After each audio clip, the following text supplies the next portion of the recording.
Tengok rupa lah, tengok daripada packaging luar macam tak sedap. Sedap je nak try ni. Ni. Biskut ni macam menarik. Lepas tu dan tak ada orang pun macam viral kan. So kita nak rasa sedap ke tidak. Sebab kita rasa biskut viral tu tidak ada. Aku nak pilih yang tak sedap dulu. Aku nak rasa kita 100 gram kat belakang. Dia macam fika lah weh. Apa ni? Ni fika ni. Sedap. Ni fika ni. Ni sedap tu. Ni fika ni. Berapa red? Ni 8/10. Sedap weh sebab aku suka fika. Keropok fika yang warna kuning tu 80 gram. Dia tak ada cakap berapa persen. Yang macam halal. Yang penting lelang tu je kan. 8. Genapkan je lah 10 alah. RM1. Ni. Jadi coklat. Dia selalu. Ada lah, ada. Aku tak ingat yang cakap.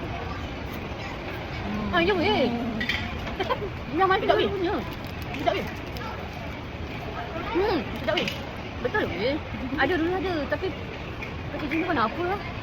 Yang ni 6/10. Sebab ni RM2.6 kan? Ni RM7.10 kan? Tak. Kenapa kita orang ambil ni? Sebab Dia macam Cadbury. Tahu tak sedap ke tidak? Dia ada 2 je dalam dia. Tahu ni lah. Lain dari cinta. Sedap. Aku dah agak ram. Boleh lah. Dalam banyak-banyak ini yang rasa macam Biasa. untuk besar-besar untuk banyak boleh lah. Tapi yang ini memang sedap. Ni ada Alfredo truffle dark chocolate. Ada 5 je. Oh sebab dia halal Indonesia. Biasa. Tapi besar kan? Kan? Sedap. Sedap tak? Oh ni sedap tu. Soya bean tau. Oh yalah tapi tak rasa macam ni. Siapa yang ada allergic tak boleh makan? Kata aku ni. Aku ni. Aku ni nombor 2. Nombor 3 ni nombor 4. 1, 2, 3, 4. Ni nombor 3 kau letak.